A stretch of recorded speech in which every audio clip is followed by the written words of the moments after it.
Get ready with me for this makeup look. So, kita nyo naman nagawa ko na yung kilay natin, kaya linisin na lang natin, no? Linisin natin yan gamit yung concealer.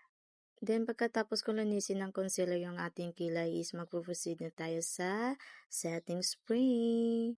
Then, patutuyuin lang natin yung setting spray bago tayo mag-proceed sa primer. Yung gamit ko na primer pala is Shawel. Pagkatapos natin mag-primer is nag-foundation na tayo. Ang gamit ko pala na foundation, it Fit Me. Kashade ko pala yung foundation kaso maputi lang siya tignan dahil sa lights ng camera natin, no? Nag-contour na pala tayo ng ating pagmumuka, no? Then, pagkatapos natin mag-contour is magko-concealer na tayo. Yung concealer pala na gamit ko is 60 pesos lang yan. Nabili ko sa TikTok. Yung mga mumurahin lang kasi yung afford natin, no? Then, pagkatapos ko mag-concealer is nag-powder na ako. Ang gamit ko pala na powder is DW. Ang ganda pala ng DW na powder na to, no? Tignan nyo naman yung lapat niya. Tignan nyo yung with and without mamaya. O, diba? Ang ganda. Yan yung meron, ito naman sa kabilang yung wala. O, diba? Ang ganda ng base natin. Inuna ko pala yung nose contour kasi medyo natatagalan ako dito sa pag-nose contour. Then, pagkatapos ko mag-nose contour is mag-eyeshadow na tayo.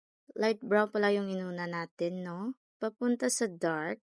Siyempre, alangan naman unahin natin yung dark papunta sa light. Syunga ka ba? Charot. So, sa dark eyeshadow pa lang tayo, no? Pagkatapos natin maglagay ng dark eyeshadow is maglalagay na tayo ng glitters. Para naman kumikinang-kinang yung ating mata, charot. Pagkatapos natin maglagay ng glitters is mag-eyeliner na tayo. Dahan-dahan lang sa pag-eyeliner, baka masira yung makeup mo, charot. Ganyan pala ako mag-eyeliner, dahan-dahan lang, syempre naman.